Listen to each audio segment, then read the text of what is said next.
podcast by Awal Dari. Halo kawan awal, selamat datang di Awal Talks, podcast by Awal Dari, sebuah layanan psikologis yang membantu kamu untuk mencapai kesehatan mental dan relasi yang lebih baik dengan diri sendiri maupun orang di sekitar. Hari ini kawan awal, kita kedatangan Prita lagi nih untuk membahas mengenai belakangan ini kan sebetulnya kesadaran masyarakat untuk mencari bantuan profesional itu sebetulnya sudah lumayan meningkat ya Pet ya, dibandingkan mungkin kita bilang 10 tahun yang lalu gitu ya. Jadi kesadaran untuk melakukan konseling itu sebetulnya udah lebih banyak nih di masyarakat yang mulai akhirnya melakukan konseling dengan psikolog, psikiater dan tenaga profesional lainnya gitu. Nah, tapi dengan seiring berkembangnya dan semakin banyak orang yang experience nih melakukan konseling itu, mungkin ada juga orang-orang yang bertanya-tanya gitu ya, apakah dengan misalkan satu kali konseling itu masalahnya selesai? Atau ada juga mungkin concern dari teman-teman kita yang kemudian setelah melakukan konseling kok ada PR-PR yang harus dilakukan gitu ya, artinya sesinya sebetulnya tidak selesai dalam tanda kutip dalam ruangan konseling itu saja gitu ya.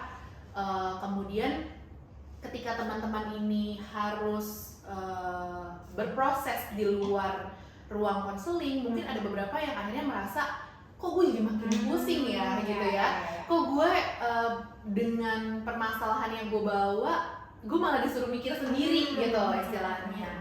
Nah, kalau Prita sendiri dengan pengalaman Prita di ruang praktek gitu ya, menurut Prita seperti apa sih sebenarnya fenomena ini gitu ya? Kenapa orang-orang kemudian ada yang kemudian merasa bingung atau pusing ketika selesai konseling gitu? Iya. Jadi sebenarnya kalau itu tuh pertanyaan yang mungkin cukup umum juga gitu ya, yang akhirnya keluar bahkan di ruang sesi itu sendiri gitu. Kadang tuh mereka setelah sesi kita suka tanya gimana rasanya gitu. Nah keluarlah tuh pusing, bingung dan segala macam. Jadi sebenarnya kondisi kita ngerasa pusing, bingung setelah melakukan sesi itu sendiri, misalkan selama 1 jam gitu ya, atau mungkin lebih, itu tuh lebih karena ibaratnya kita kayak lagi ngosongin lemari gitu yang kita punya. Kita punya lemari, banyak banget nih baju di dalamnya. Terus kita mau rapiin tuh lemarinya, isi lemarinya. Kita bongkar dulu dong pasti, si bajunya kita keluarin dulu satu-satu gitu ya. Terus setelah dia dikeluarin, lemarinya sih kosong ya. Tapi kan kita lihat di tempat tidur kita atau di ujung-ujung tuh semuanya berantakan. Betul. Nah disitulah yang akhirnya ibaratnya kayak pikiran kita yang biasanya kita tumpuk terus di dalam kepala kita. Terus ketika kita ngobrol sama profesional, biasanya kan kita akan diuraikan satu persatu tuh, apa sih yang dipikirin dan segala macam, kita perlu keluarin itu satu-satu. Nah ketika dikeluarin ya jadinya kita pasti pusing sendiri gitu, mungkin scatter juga gitu. Nah ibaratnya si baju tadi tuh yang udah dikeluarin, kalau kita mau nata kembali ke dalam lemari pasti kan harus dimasukin lagi satu-satu. Nah itulah yang terjadi, kita perlu untuk menguraikan satu-satu, identifikasi dulu satu-satu bersama profesionalnya, terus untuk bisa akhirnya kita meregulasi, dikelola lagi, itu juga perlu untuk satu-satu lagi itu dimasukin atau mungkin dilihat kembali, oh ini apa ya yang cara berpikir yang mungkin masih keliru atau mungkin masih bisa kita perbaiki gitu. Jadi kondisi pusing, bingung itu tuh sebenarnya sangat wajar, tapi sebenarnya tidak perlu khawatir karena selama sesi yang dijalankan gitu ya, biasanya sih lebih dari satu kali sesi itu akan dibantu sama profesionalnya, akan didampingi, akan dipandu sampai akhirnya kita pusingnya pelan-pelan berkurang. Gitu. Jadi sebenarnya ketika kita pusing atau bingung tadi itu bukan penanda bahwa proses konseling itu gagal ya. Betul. Malah bahkan sebetulnya bisa menjadi penanda bahwa ada proses yang sudah dilakukan, sudah terjadi gitu ya. Karena mungkin kalau misalkan yang cuma sekedar di permukaan aja atau kayak nggak terlalu challenging sesinya, itu malah mungkin perlu dipertanyakan juga gitu ya, apakah masalahnya udah diadres dengan baik atau belum. Jangan-jangan juga cuma permukaan, jadi benar-benar kita ya memang pasti di awal kita nggak bisa langsung deep ya, tapi bisa jadi jangan-jangan kita sendiri juga belum terbuka gitu ya, kita juga masih ya udah superficial aja untuk disebutin sampai akhirnya oh ya udah aku biasa aja, atau bahkan bisa jadi setelah beberapa hari baru terproses di kepalanya gitu. Jadi ada proses refleksi yang dilakukan sampai akhirnya oh iya baru kepikiran gitu. Dan mungkin ini juga sih, jadi satu refleksi singkat gitu ya, ketika aku sendiri pernah menjalani aku sebagai klien artinya ya, jadi aku yang dikonselingkan gitu. Ketika benar tuh ditanya, jadi gimana, udah merasa better belum gitu ya, atau pertanyaannya mungkin lebih ke arah kayak jadi apa yang dirasakan selama sesi ini gitu. Jujur aku bingung, Karena yang namanya emosi atau perasaan itu kan biasanya memang bukan satu layer gitu ya. Kayak apa? Kue lapis atau mooncake gitu, kayak croissant gitu ya. Jadi kayak ada lapisan demi lapisan, artinya ya mungkin ada satu sisi sebenarnya aku ngerasa lega, tapi ada satu sisi aku mungkin merasa sedih atau marah juga yang tertrigger tuh selama proses konseling. Jadi ketika ditanya apa yang dirasa, jujur aku juga nggak tahu gitu, karena terlalu overwhelmed dengan emosinya tadi gitu. Dan ketika aku pulang tidur, besok paginya aku baru berasa yang kayak oh ya ternyata sesinya tuh membantu gitu. Padahal ketika baru selesai pulang, aku juga merasa kayak iya ya kok nggak lebih baik gitu ya, dalam tanda kutip ya. Maksudnya kayak tadi aku datang dengan problem-problem yang aku bawa, kok pulang rasanya nggak lebih ringan gitu. Nah tapi ternyata aku baru ngerasain efek atau manfaatnya tuh besok paginya gitu, karena mungkin emosinya udah mulai perlahan-lahan terurai, ada waktu juga untuk nafas dan untuk merefleksikan semuanya satu-satu gitu ya, karena kan lumayan padat nih 60 menit gitu. Oh ya Pret, mungkin ini kali ya bagi kawan awal yang mungkin juga masih penasaran proses konseling itu sebenarnya kayak apa gitu ya, mungkin boleh nggak Prita sebutkan dulu gitu, biasanya tuh dalam proses konseling tuh stepnya ada apa aja sih dalam pertemuan pertama gitu. Pasti kan sebelum pertemuan itu pendaftaran dulu gitu ya. Nah pendaftaran ini biasanya kadang tuh di bagian pendaftarannya kita juga udah bingung gimana nih untuk menentukan psikolognya dan segala macam. Jadi sebenarnya kita bisa cari tahu dulu sih masalah kita tuh karena apanya, topiknya bisa disesuaikan dengan psikolog yang mau kita pilih. Sebenarnya itu yang paling utama. Terus kalau misalkan di pertemuannya sendiri, ketika kita sudah mendaftar, appointmentnya sudah dilakukan, kita udah ada tanggalnya, jadwalnya gitu ya. Pertemuan pertama kayak yang tadi Vina bilang, memang biasanya umumnya tuh sesi konseling satu sesi itu 60 menit gitu. Tapi ada juga yang mungkin hitungannya tuh tidak saklek segitu gitu ya, tidak mutlak 60 menit gitu.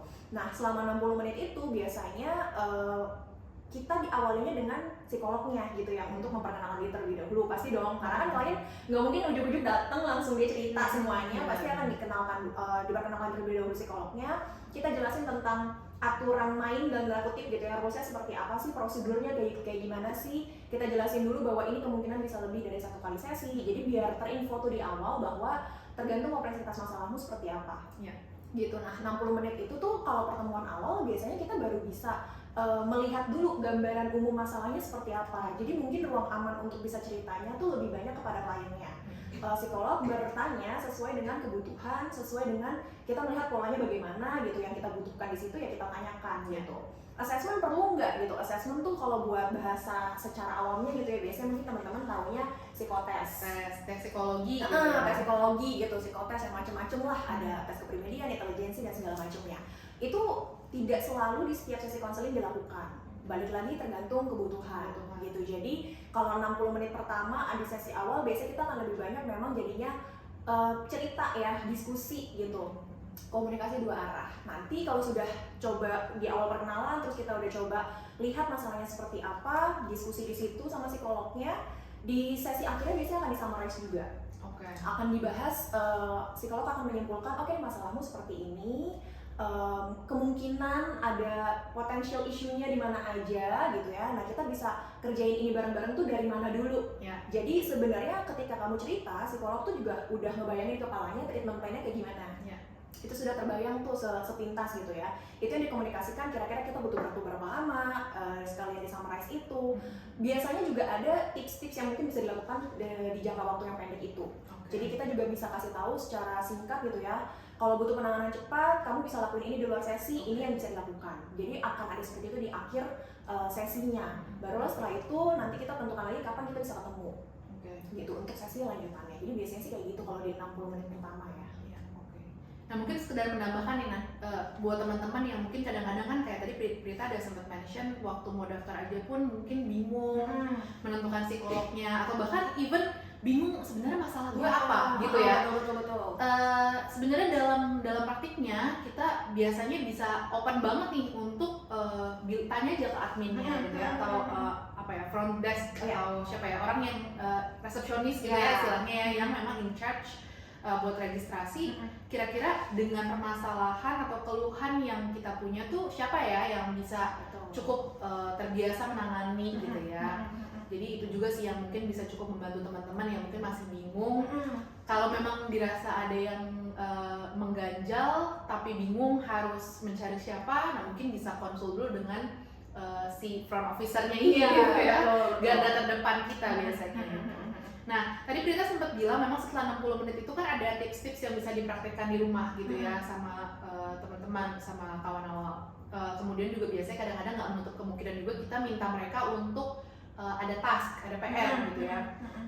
Kadang misalkan biasanya paling umum adalah journaling, jadi minta mereka untuk mencatat pemikiran-pemikiran mereka atau perasaan mereka dalam 1 minggu itu sambil menunggu pertemuan berikutnya gitu ya, supaya ya tadi kembali lagi tidak berhenti hanya di dalam ruang praktek, karena kan sebenarnya practice makes perfect gitu ya, nggak ada yang satu kali kita minum obat pun pasti ke dokter umum pun gitu ya, nggak mungkin kita keluar dari ruangan dokter sembuh gitu ya, pasti ada yang harus kita minum setiap hari di rumah. Nah, tapi kemudian Prita pernah nggak sih ketemu klien atau mungkin pernah dengar gitu ya keluhan orang yang kayak gue udah bayar mahal-mahal gitu ya, tapi kok ujung-ujungnya gue juga nih yang disuruh ngerjain PR gitu ya, kok gue juga jadi dibikin repot nih dalam tanda kutip gitu ya. Jadi tuh dia ngerasanya mungkin kok psikolog nggak ngasih solusi secara langsung gitu ya. Mungkin kan agak beda ya kalau ke dokter umum atau dokter spesialis gitu ya. Sekali lagi untuk kesehatan fisik kan biasanya memang kita punya keluhan langsung dokter yang mendirect gitu, ngasih solusi nih tapi kan kayaknya agak beda ya dengan psikolog gitu. Betul ya. Jadi memang biasanya terkait dengan yang Vina jelasin juga contohnya tadi gitu ya, kadang tuh kita sebagai klien gitu ya datang, pikirannya adalah aku punya masalah, aku sudah bayar, aku cerita, selesai dari sini semua bisa terselesaikan masalahnya. Yang mana sebenarnya secara realita kayaknya kecil tuh kemungkinan itu bisa terjadi gitu, karena kalau kita ngomongin ranahnya psikologi juga, tadi udah disebut juga bahwa mungkin layer tuh di dalamnya tuh masih banyak lagi yang perlu kita lihat dan segala macamnya. Bisa jadi di sesi awal itu hanya di permukaan yang belum mencapai ke akar masalahnya juga gitu. Jadi ya selalu berulang. Nah, ekspektasi bahwa bisa langsung selesai dalam 1 kali sesi itu yang akhirnya membuat kita tuh ngerasa gue udah bayar tapi kok gue nggak ngerasa kebantu gitu ya, malah dikasih PR gitu kan. Nah ini juga yang mungkin kadang kita berpikirnya di luar sesi nggak akan ada PR-PR lainnya gitu. Jadi kadang kita juga melihat bahwa PR yang diberikan tuh sebagai tekanan baru atau hal baru yang harus kita lakukan kayak kewajiban. Padahal sebenarnya ketika kita berproses di luar sesi pun itu kan bagian dari kita bertumbuh ya. Kalau misalkan dalam sesi itu psikolognya yang memberikan banyak arahan atau keputusan akhir, karena memang kita secara kode etiknya juga bukan kita yang ngasih keputusan memang, dan itu dijelaskan kepada kliennya. Karena kalau kita ngasih keputusan, ini kan hidupnya si klien ya. Betul. Ketika nanti suatu saat dia mengalami situasi yang dia ikutin tuh situasi keputusan kita yang kita ambil, bisa jadi juga dia malah jadi nyari ruang untuk menyalahkan si yang terjadi pada dia gitu ketika dia mengambil keputusan itu. Coba kalau kemarin gue nggak ikutin kata psikolognya, kayak gue aman-aman aja deh, kayak gue gak ada masalah deh gitu. Jadi malah dia mencari ruang untuk bisa ada orang yang disalahkan selain dengan dia yang harus ambil keputusan. Karena bisa jadi juga itu jangan-jangan potensial isunya dia juga tuh tentang pengambilan keputusan, keraguan-keraguan dan segala macam. Jadi yaudahlah orang aja yang ngasih keputusan buat gue, dikasih aja arahannya harus kayak gimana gitu. Di sisi lain proses kita dengan psikolog atau profesional lainnya itu kan sebenarnya hanya terjadi di ruang sesi ya. Sisanya tuh kita dibekali untuk melakukannya di luar sesi. Kenapa? Supaya nggak terlalu bergantung juga sama profesional yang handle. Karena kalau kayak gitu jadinya dia akan terus-menerus mencari secara eksternalnya bantuan dari orang gitu untuk ngambilin keputusannya dia, untuk menyelesaikan masalah yang dia punya. Padahal kan hidup kita juga kita jalan-jalan ya, bukan selalu ada orang lain di situ gitu. Jadi kita tuh dilatih sebenarnya sebagai klien tuh kita dilatih punya bekal sama si profesional ini untuk tetap bisa menghadapi itu di luar sesi gitu, karena emang poinnya tuh akan kesana, poinnya kita akan lepas dengan si profesional ini dan kita bisa lebih menjalani hidup kita sepenuhnya gitu dengan bekal yang sudah kita udah dikasih sama psikolognya selama di ruang sesi gitu sebenarnya. Ya karena mungkin pada prinsipnya kita memandang manusia itu punya kemampuan untuk bertumbuh tadi gitu ya. Jadi bukan kita mungkin prinsip yang mungkin teman-teman juga perlu sadari gitu ya, ketika kita bekerja dengan klien yang dewasa, kita sudah men-treat mereka sebagai pribadi dewasa gitu ya.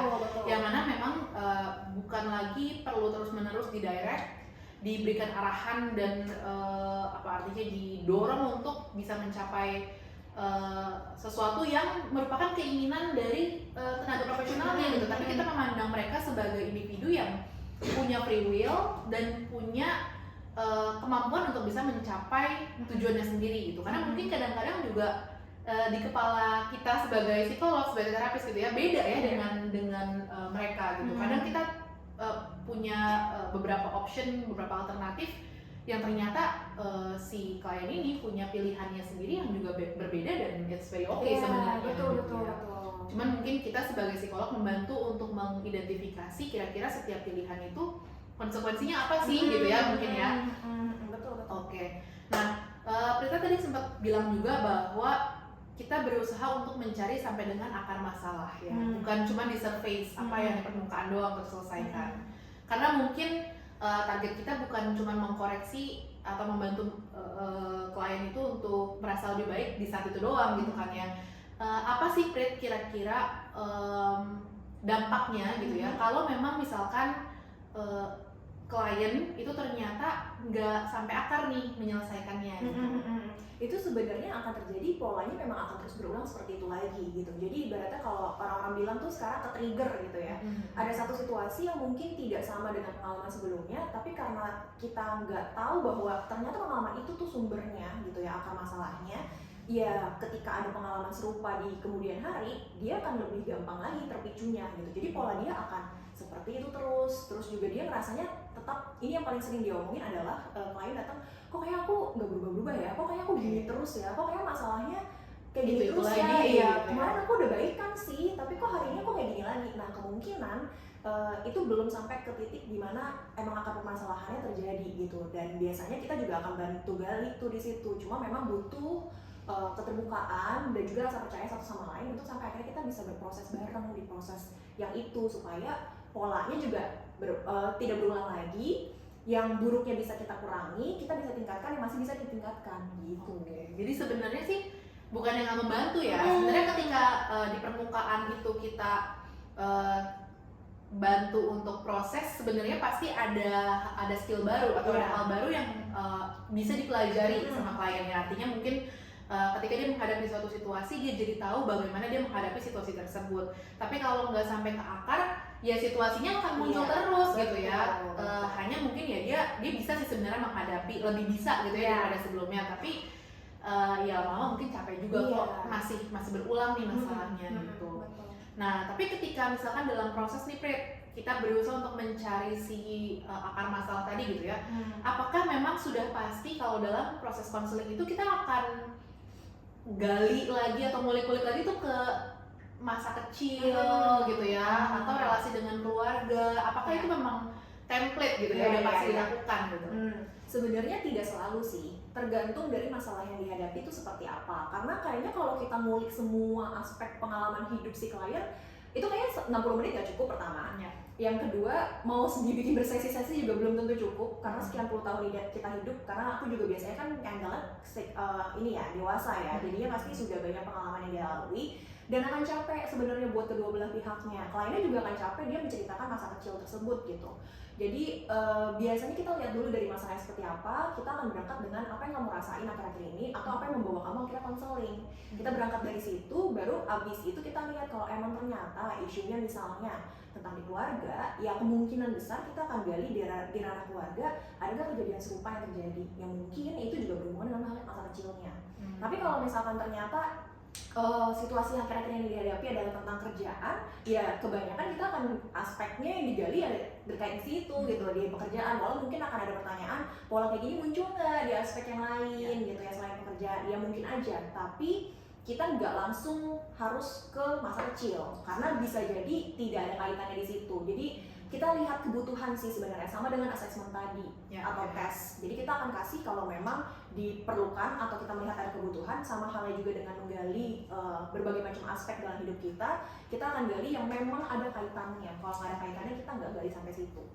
Atau mungkin pertanyaannya dibalik sedikit nih Prit, mungkin ada teman-teman juga yang bertanya-tanya gitu ya, atau mungkin menjadi alasan mereka bukan kurang nyaman apa ya, ragu-ragu gitu dalam untuk melakukan konseling. Kenapa sih sebenarnya harus membahas masa kecil gitu ya. Apa manfaatnya ketika kita membahas atau menggali tentang masa kecil seseorang gitu? Kalau menurut itu. Iya, selain masa kecil itu juga kaitannya kalau masa kecil sama keluarga kan biasanya, dan itu yang ditanya juga tuh, kenapa keluarga masa kecil tuh harus ditanya. Sebenarnya karena ketika kita lahir kan inti yang paling dekat sama kita tuh, lingkaran paling kecilnya adalah keluarga gitu. Jadi di mana kita terbentuk itu biasanya lingkaran pertamanya keluarga. Jadilah di situ kita banyak bertanya juga, dan secara teori psikologi juga ada yang bahasnya tentang tahap perkembangan, dari segi tahap perkembangannya gitu ya, seperti apa kita juga perlu gali gitu.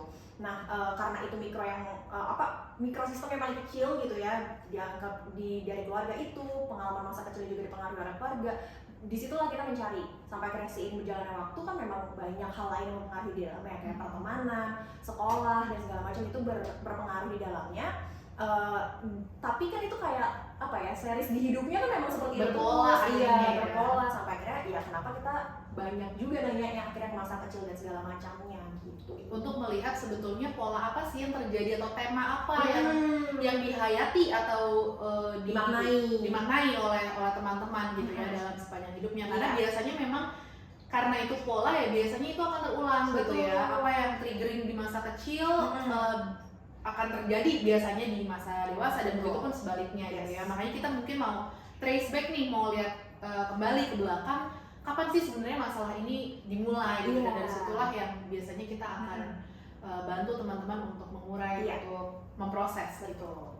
Nah, Prit, tadi kembali lagi ketika ada klien, teman-teman dalam ruang konseling yang akhirnya merasa bingung atau kurang bermanfaat nih sesinya gitu ya, biasanya apa sih yang mereka menjadi merasa seperti itu tuh, apa penyebabnya?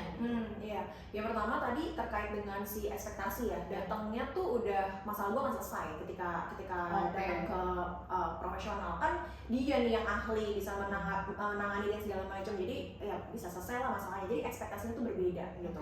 Nah, selain itu juga mungkin dia mikirnya itu tuh bisa hilang secara, misalnya nih ya, aku ngerasa gampang banget cemas atau khawatir. Nah, dia tuh men-set di kepalanya, keluar dari sini cemasku tuh hilang, aku udah gak cemas lagi. Jadi biasanya kalau ditanya, oke, dari sesi ini harapannya apa nih gitu, aku habis ini udah gak cemas lagi. Nah, biasanya aku akan tanya lagi gitu, menurut kamu mungkin nggak dalam proses hidupmu kedepannya rasa cemas itu sama sekali nggak ada gitu. Jadi apa yang kita set di pertama kali itu juga bisa jadi menentukan hasil dari sesi di hari itu kayak gimana.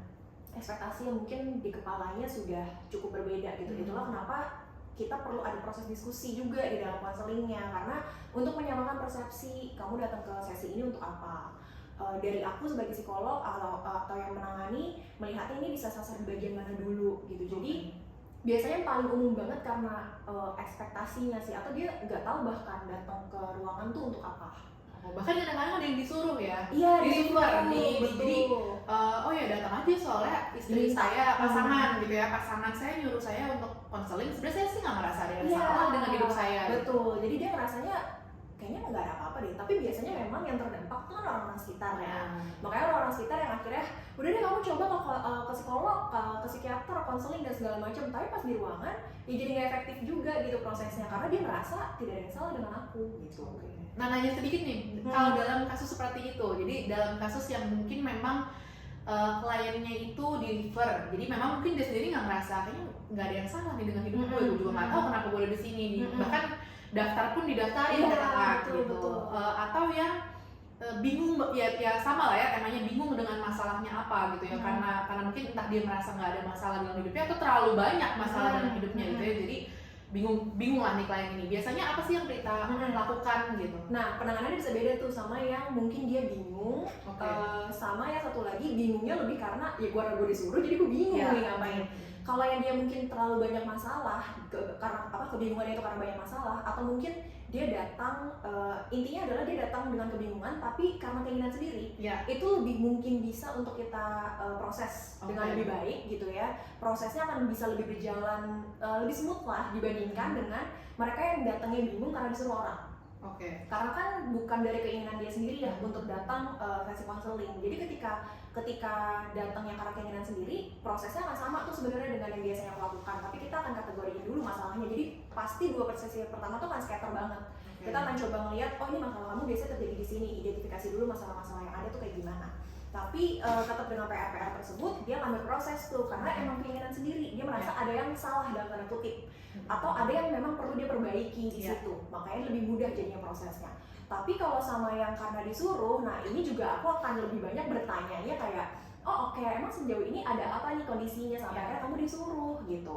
Biasanya kita akan gali dari situ dulu, kita nggak akan langsung paksa dengan ya kamu sendiri ngerasa bawa masalah apa sampai akhirnya orang-orang terdampak gitu, nggak sampai kayak gitu. Tapi kita tetap bangun rapor namanya kalau di ranah profesionalisme kerjaan kesehatan mental terutama gitu ya, kita tuh perlu bangun rapor dulu sama kliennya sampai kan kliennya nyaman, baru kita bisa masuk lebih dalam tuh di situ. Nah karena dia disuruh orang berarti kan bangun rapornya lebih challenge ya gitu, jadi kita perlu cari dari situ dulu, bahkan biasanya nggak langsung ke masalah, kita kayak tanya dulu kerjanya apa mas mbak gitu, terus juga hari-hari kayak gimana, emang di rumah sama istri biasanya ngobrol kayak gimana, jadi bener-bener yang masih sifatnya tuh basa-basi tapi yang tidak basi, small talk lah. Gitu. Walaupun sebenarnya dengan basa-basi itu kita juga sambil mau tahu keseharian mereka seperti apa gitu ya. Jadi ya mungkin lebih ke arah mengumpulkan informasi-informasi yang buat mereka lebih mudah untuk karena kan pasti keterbukaan dan kepercayaan tuh yang dua hal yang jadi sangat challenging nih buat teman-teman yang mungkin ketika datang ke ruang konsultasi, ke ruang konseling tuh dengan apa ya, dorongan atau paksaan dari orang lain gitu. Jadi memang tadi kayaknya butuh satu atau dua pertemuan khusus gitu ya untuk bangun raport dan menggalinya tadi secara umum ya. Nah, apakah kemudian pihak yang merefer itu akan dilibatkan juga dalam prosesnya, Fred? Biasanya iya, tergantung dari masalahnya dan memang kesediaan dari si orang tersebut mau atau tidak, dan kliennya juga ya yang berhadapan dengan kita, nggak apa-apa nggak kalau misalkan kita ngobrol nih sama yang nyuruh kamu kesini gitu. Biasanya sih dia merasa nggak apa-apa gitu kan, atau juga yang nyuruh kan orang tersebut gitu. Jadi biasanya kita akan ngobrol juga sama yang minta untuk datang ke ruang konseling tersebut gitu, supaya kita dapat datanya juga lebih komprehensif gitu lah ya, untuk bisa melihat masalahnya seperti apa. Tapi kalau tadi Vina juga nanyain apa yang akan dilakukan dengan si orang ini gitu ya, biasanya kalau aku pribadi aku tidak akan memaksakan untuk orang ini akhirnya lanjut terus-terusan, lanjutan sesi ya maksudnya, karena ketika itu dilanjut terus pun sesinya, tapi bukan karena keinginan dia, kan sesinya tidak akan berjalan dengan cukup optimal. Jadinya mungkin aku akan merekomendasikannya, atau kalau misalkan memang kamu merasa terdampak dengan situasinya, kita ngobrol sama yang refernya dulu gitu, kamu terdampaknya kayak gimana, nanti pelan-pelan kita coba dari situ, apakah mungkin nih untuk dari kamu dulu gitu. Jadi memang tidak selalu ke yang menyebabkan masalah gitu ya, biasanya memang yang terdampak dulu, barulah di situ prosesnya kita berjalan gitu. Karena biasanya sih yang aku temui kalau udah disuruh tuh udah pasti mandek cuma di satu sesi atau 2 sesi, karena dia merasanya ya nggak ada yang salah sama gue gitu, apa yang harus gue lakukan gitu. Mencoba untuk berubah, dia merasanya gue udah mencoba kok untuk berubah, tapi standarnya beda, berubah antara dia dengan berubah dengan si lawannya ini kan, lawan bicaranya gitu. Oke, tapi kayak kalau dibayang-bayangin ya Prit, sebenarnya appreciate banget ya, apa kita tuh sama orang yang baik yang datang sendiri dengan kemauan sendiri untuk mencari bantuan, maupun yang tadi didorong atau perlu ada disuruh gitu ya sama orang di sekitar, bahwa pada akhirnya mereka mau show up di dalam ruang konseling. Itu aja udah, walaupun cuma mungkin 1 atau 2 pertemuan, tapi itu aja kita udah appreciate banget, karena maksudnya kebayang banget rasanya nggak enak pasti gitu ya ketika kita di refer sama orang lain, disuruh. Satu sisi mungkin kita kayak ngerasa iya ya, apa gue menyebabkan masalah ya gitu, tapi mungkin kita pun masih kayaknya enggak deh gitu ya, kayaknya gue gak merasa ada yang salah dengan diri gue gitu. Dan ketika mereka akhirnya memutuskan untuk show up, datang ke ruang konseling, dan mereka mau interaksi sama psikolognya gitu, itu aku apresiasi banget sih gitu ya buat teman-teman yang pada akhirnya mau datang ke ruang konseling gitu. Walaupun mungkin pada akhirnya memang ada keterbatasan dan kurang optimal tadi kayak yang Rita bilang, sampai akhirnya mungkin prosesnya nggak berlanjut, tapi sampai itu aja pun sudah perlu kita apresiasi banget gitu. Karena aspek disuruh juga sebenarnya bisa beda-beda kan, disuruh karena kebaikan, ada yang disuruh karena emang benar-benar, jadi gini, ada yang disuruhnya tuh karena kayak gue ngeliat lu akhir-akhir ini fisiknya agak mulai turun deh, drop, kayaknya lu ada sesuatu nih di pekerjaan.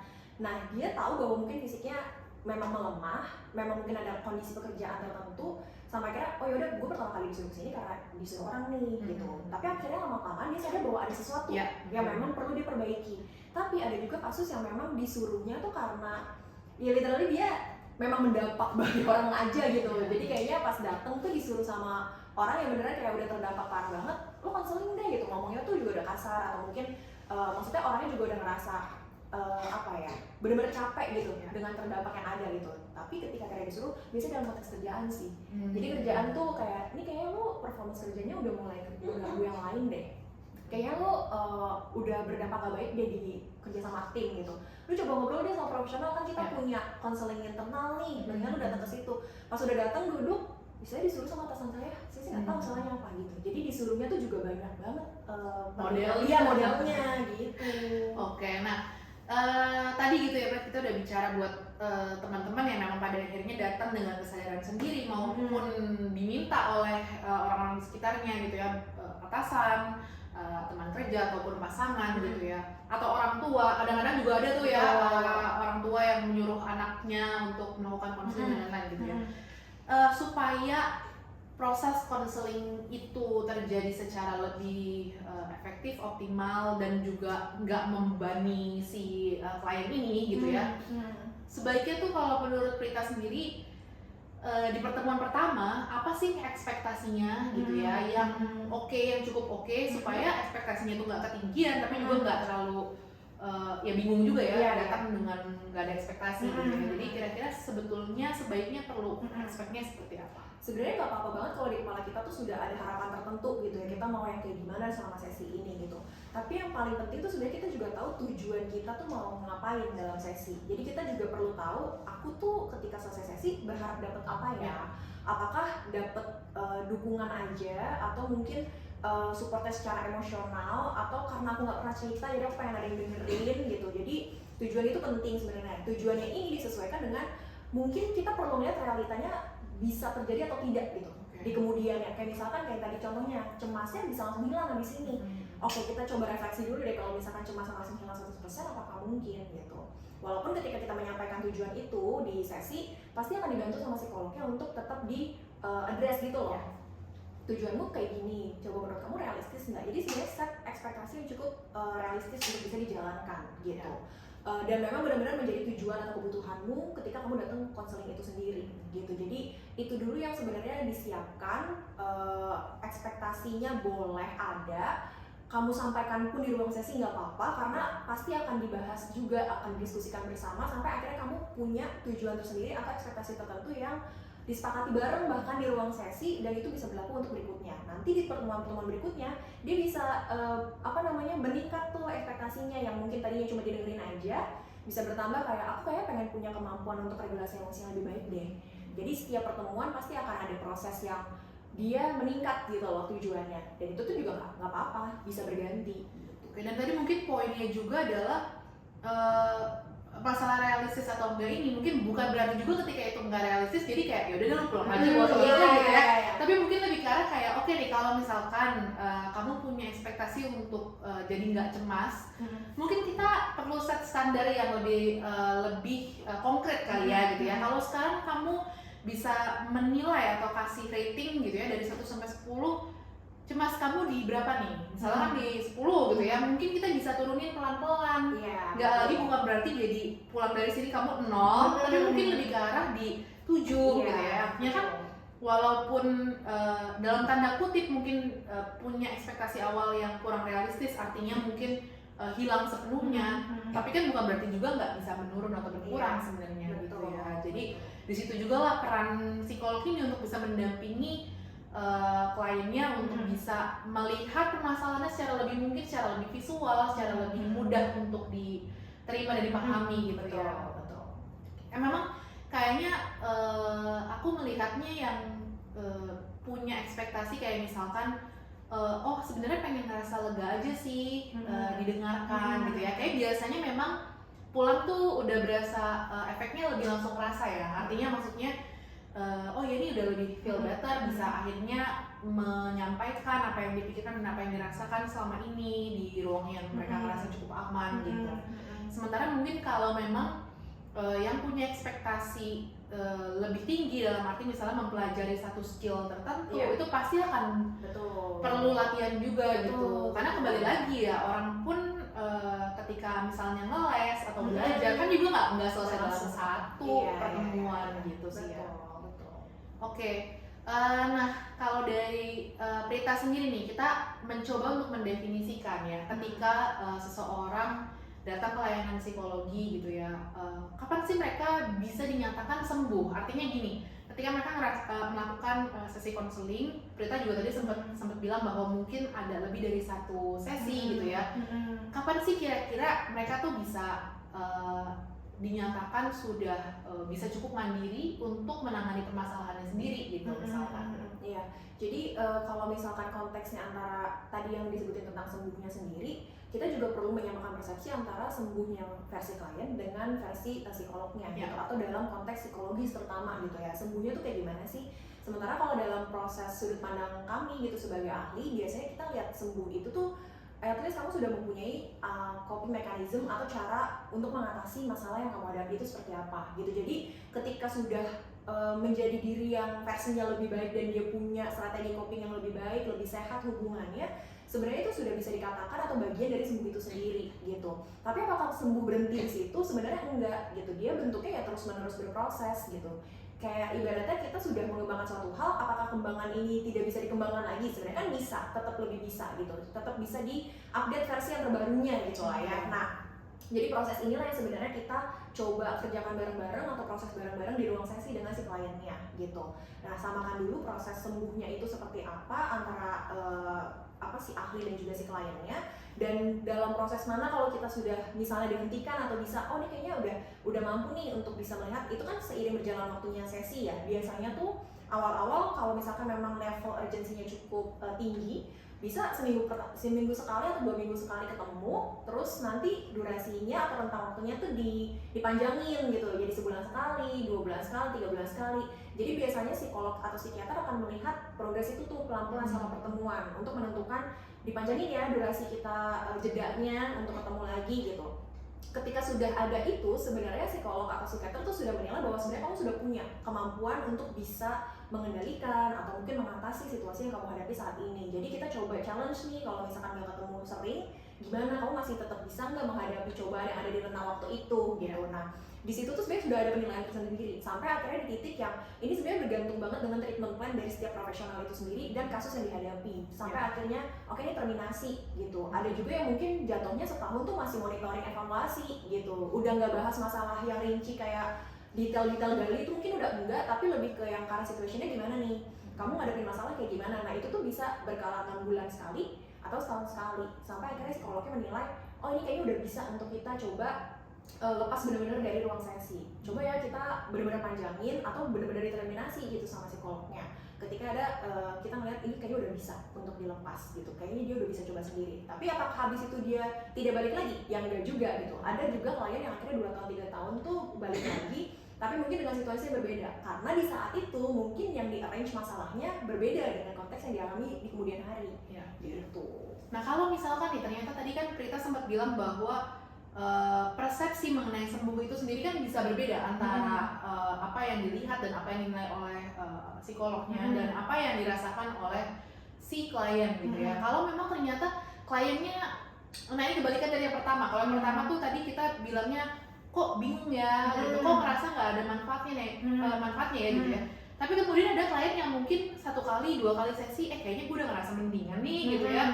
Udahlah kayaknya buat apa ketemu lagi gitu. Nah, itu tuh apa sih dampaknya gitu ya? Seberapa besar dampaknya terhadap treatment plan atau masalah yang dihadapi oleh si Oke, sebenarnya kalau sebagai ahlinya sendiri atau psikolognya kan dia karena si udah punya treatment plan-nya sendiri, sebenarnya dalam kondisi apapun ketika si kliennya balik dalam durasi tertentu pun, ya walaupun mungkin ada efek tertentu ya ketika absen harus 2 minggu ketemu tapi jadi nggak ketemu gitu. Ya sebenarnya treatment plan itu kita jadikan sebagai data kita gitu. Cuman kalau buat si kliennya sendiri, itu tuh jadinya mungkin dia merasa baik karena mungkin belum ada situasi yang dihadapi sampai akhirnya relapse dalam tanda kutip gitu ya, relapse lagi gitu. Jadi itu tuh sangat mungkin terjadi, kita ngerasa udah baik-baik aja tapi sebenarnya tidak tersentuh bagian itu karena mungkin ya cuma satu spesifik masalah itu yang dilakukan atau yang dia coba lakukan, tapi masalah lain yang mungkin berbeda, apa ya, kategorinya mungkin agak-agak sama tapi situasi yang dihadapi beda. triggernya masih sama sih. Iya, triggernya masih sama. Jadi mungkin orangnya aja yang berbeda dan segala macam, tapi topiknya masih relate gitu. Nah, ya itu bisa terjadi lagi sebenarnya ketika akhirnya kita merasa ya udah kayaknya nggak usah, walaupun memang itu hak klien sendiri ya, mau melanjutkan atau tidak, mau konseling hanya sesuai dengan kebutuhannya pun sebenarnya kita tidak memaksakan gitu. Cuman kita biasanya juga edukasi di bagian itu ketika lagi sesi. Apa sih dampaknya ketika misalkan kamu datang hanya ketika kamu ngerasa tidak baik-baik saja, karena dalam kondisi baik-baik saja pun sebenarnya nggak apa-apa untuk bisa sesi. Untuk maintenance ya. Iya, betul. Jadi kembali lagi ke masalah tadi, root cause-nya. Karena permasalahannya tuh mungkin aja belum selesai diulik, dibahas gitu ya. Ketika memang si pasien atau klien ini memutuskan untuk terminasi sendiri berdasarkan versi sembuhnya. Iya, betul. Nah, Prit, kemudian nih dalam proses konseling kan memang ada yang kita mungkin sering dengar cocok-cocokan gitu ya. Dan ya sebenarnya basically dalam segala hal yang sifatnya jasa gitu ya. Pasti kan ada faktor subjektif, faktor cocok-cocokan gitu. Apalagi mungkin kita tahu setiap psikolog itu punya caranya masing-masing, punya treatmentnya masing-masing, punya cara pendekatannya masing-masing yang berbeda-beda gitu ya. Apakah kemudian ketika satu orang klien gitu ya berganti-ganti nih psikolog atau psikiaternya gitu? Kalau secara ideal sebenarnya memang lebih baik dengan psikolog atau ahli yang sama yang menangani dia dari awal sampai dengan akhir. Tapi balik lagi memang karena ngomongin cocok-cocokan, jadi kita pun mungkin ada proses nyoba dulu tuh di awal kalau sama yang ini dengan metode online atau offline oke nggak ya gitu. Apakah pendekatannya sama atau enggak gitu. Sebenarnya itu haknya klien juga sih untuk memilih atau mencari second opinion. Kalau emang ngerasa tidak cocok gitu, jadi ya udah aku coba cari yang lain dulu deh gitu. Ya nggak apa-apa juga gitu. Cuman dampaknya kalau misalkan sering berganti, jadinya kan bayangin kamu harus ketemu sama orang yang berbeda-beda di satu waktu tertentu dan kamu ceritain hal yang sama lagi berulang. Capek, iya kan? Capek banget dan emosinya sama lagi, bahkan mungkin bisa lebih intens. Apalagi kalau kita lagi ngalamin situasi pemicunya tuh cukup banyak yang akhirnya bikin emosi kita makin intens. Lebih ke situ sih poinnya. Dan kalau misalkan kita sudah sama psikolog tertentu nih yang nanganin kita sampai berapa sesi terus kita pindah, kita harus ulang lagi, tapi di sisi lain juga yang tahu progresmu itu kan sebenarnya psikologmu ya. Benar. Gitu. Jadi ya kamu jadi kayak setnya, gue udah mulai dari nol lagi nih gitu. Padahal sebenarnya nggak dari nol, kamu tuh sudah berproses di situ gitu. Walaupun mungkin ahli yang berikutnya atau psikolog berikutnya tuh bisa melihat ya bahwa ini sebenarnya udah agak mendingan kok, tapi kan dia akan lebih bisa tertangani dengan optimal ketika memang psikolognya sama tuh dari awal sampai dengan akhir. Dampaknya lebih ke situ sih, akan capek juga secara emosional dan masalah kamu akan stagnan, ngerasanya gitu-gitu aja gitu. Dan kebayang juga sih bingung punya dapet POV yang beda-beda gitu kan, karena mungkin satu psikolog punya fokus atau dia bisa melihat permasalahan di area yang A, mungkin psikolog lain punya pandangan yang berbeda atau bahkan punya pandangannya sama tapi punya cara yang berbeda gitu ya. Akan bingung malahan ya menurutku gitu untuk bisa mencapai apa yang harus kita lakukan pada akhirnya gitu.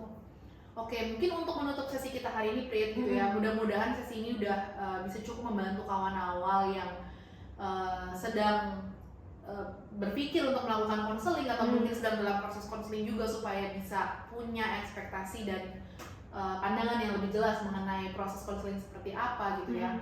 Kalau dari Prita sendiri ada nggak sih saran atau tips gitu ya buat kawan awal tentang apa aja sih yang perlu disiapkan atau dilakukan oleh kawan awal supaya proses ketika mereka mau melakukan konseling atau yang sedang proses konseling itu bisa berjalan dengan lebih efektif dan optimal. Oke, sebenarnya kalau mereka baru mau mulai gitu ya, yang bisa dilakukan adalah cek dulu kamu mau ke psikolog atau psikiater dulu ya pasti gitu kan ya.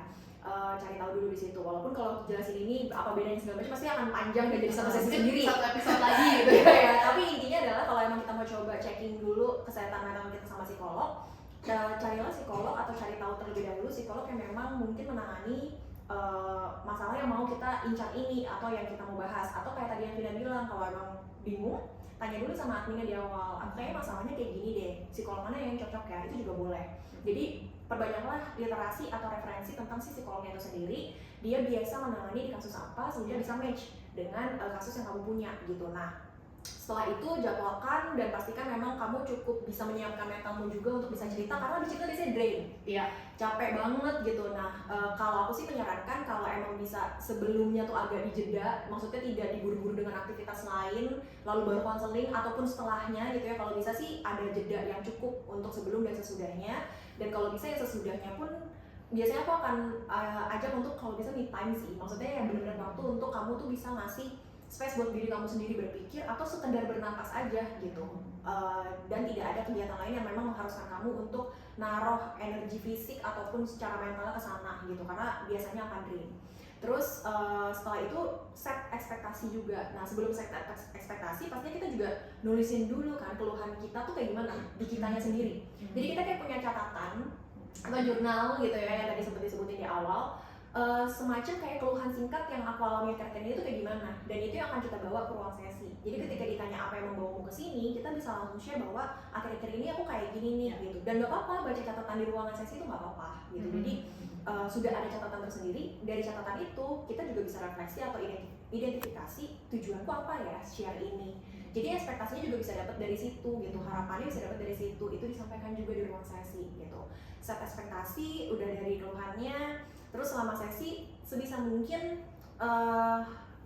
menciptakan dua arah juga. Jadi bukan cuma psikolognya yang ngomong terus, tapi juga kliennya ngomong gitu. Jadi misalkan udah nyebutin keluhannya gitu ya sebaris dua baris, habis itu dia berharap psikolognya langsung bisa tahu gitu ya atau melakukan, ya itu rasanya agak kurang mungkin, dan biasanya psikolog akan menggali dengan pertanyaan-pertanyaan lain gitu. Jadi diskusi dua arah sangat dibutuhkan di sini, dan diskusi itu bisa tercipta ketika sudah ada kepercayaan. Kita berusaha untuk bisa percaya, terbuka, menjelaskan apa yang kita alami gitu ya. Di situ raportnya juga bisa jadi terjalin gitu. Jadi psikolognya mencoba untuk menjalin raport, sebenarnya kliennya juga membuka diri untuk bisa percaya. Jadi sikap percaya itu juga perlu dan juga terbuka. Ya setelah itu kalau emang dikasih PR, sebisa mungkin sih PR-nya dikerjakan gitu. Karena sebenarnya ini bukan buat psikolognya gitu ya. Sebenarnya buat kamu juga ketika lagi berproses dan kemudian kita ketemu lagi sesinya, psikolognya tuh pasti akan nanya gitu, apa aja yang udah kamu coba lakukan. Kalaupun nggak bahas PR-nya, pasti akan ditanya apa yang sudah coba kamu lakukan dari situ. Nah, PR itu tuh sebenarnya bantu kamu untuk bisa melihat aku sudah berkembang atau berprosesnya sejauh mana gitu. Jadi ya perlu juga buat meyakini gitu ya, percaya bahwa apapun proses yang dilakukan itu sebetulnya tujuannya adalah untuk si klien itu sendiri gitu ya, bukan untuk kita ngejudge atau menilai gitu ya, atau buat portfolio kita itu bukan sama sekali gitu. Jadi ketika kita ngasih PR atau tugas gitu ya yang perlu dikerjakan di luar sesi, ya langkah baiknya memang bukan dijadikan sebagai beban ya, bukan dijadikan sebagai momok gitu ya, bahwa nanti waduh gue jangan ketemu lagi deh, gue belum kerjain gitu ya. Maksudnya ketika memang sudah waktunya untuk appointment selanjutnya ya nggak apa-apa kalau memang belum dikerjakan, toh sebetulnya bisa dibahas kok sama psikolognya di awal sesi berikutnya gitu ya. Jadi ya kembali lagi tadi seperti yang Prita sudah tegaskan gitu, bahwa alangkah memang baiknya refleksi atau tugas-tugas yang perlu dikerjakan ya alangkah baiknya untuk dikerjakan. Tapi kalaupun misalkan karena keterbatasan waktu atau karena memang mungkin dia tidak siap secara mental untuk bisa melalui itu sendiri di luar sesi bersama psikolognya, ya nggak apa-apa juga gitu ya. Yang itu akan dibahas sebenarnya. Apa hambatannya pun akan dibahas sebenarnya. Oke, dari Prita sendiri ada tambahan lagi nggak pesan-pesan untuk kawan awal yang mungkin mau melakukan konseling atau sedang dalam proses konseling? Adakah encouragement gitu ya untuk tetap menjalani apa yang sedang mereka jalani gitu? Pertama mungkin appreciate juga bahwa teman-teman sudah berani untuk bisa mendaftarkan diri atau sudah berproses untuk saat ini, atau mungkin udah sempat berproses terus berhenti karena belum bisa lanjut lagi. Nggak apa-apa, step yang kecil pun juga nggak apa-apa sebenarnya, pelan-pelan. Dan thank you karena udah mau berproses di situ. Kalau emang rasanya udah nggak bisa handle sendiri, sebenarnya nggak apa-apa juga untuk bisa cari bantuan sih. Jadi jangan merasa beban untuk semua tugas yang dilakukan. Datang ke psikolog kalaupun emang ternyata 1-2 sesi belum merasa cukup terbantu, itu hal yang mungkin wajar karena mungkin dalam 2 sesi nggak bisa membantu secara full gitu ya. Tapi tetap dicoba aja, tetap coba untuk berproses juga, karena bagian dengan psikolognya tetap ada hal yang bisa didapat sebenarnya, manfaat gitu. Even itu sekecil rasa lega mungkin gitu. Dan mungkin menambahkan juga jadi muncul insight baru gitu ya. nggak apa-apa banget kalau kawan awal memang ngerasa bingung atau tidak terbantu gitu ya. Nggak apa-apa banget kalau itu diadres juga ke psikolognya betul. ataupun ke admin gitu ya, ke front officer tadi gitu ya, yang membantu proses pendaftaran dan lain-lain gitu. Karena sebetulnya kita sebagai psikolog juga butuh feedback gitu ya, butuh masukan, butuh evaluasi dari klien gitu, bagaimana pandangan mereka, walaupun ya mungkin kita sendiri juga punya pandangan kita, tapi akan menjadi evaluasi bagaimana kita mungkin akan membantu atau menghadapi klien tersebut gitu ya. Jadi bisa dibahas bareng. Iya, dibahas bareng dan harapannya mungkin di pertemuan selanjutnya ya jadi bisa lebih berprogres bersama gitu. Betul. Oke kawan awal, mungkin itu aja untuk episode kali ini. Mudah-mudahan bisa cukup membantu kawan awal yang masih dalam proses, dalam pergelutan dan pergundahan hatinya gitu ya untuk melakukan konseling. Mudah-mudahan bisa cukup membantu dan sampai ketemu di episode selanjutnya. Bye-bye.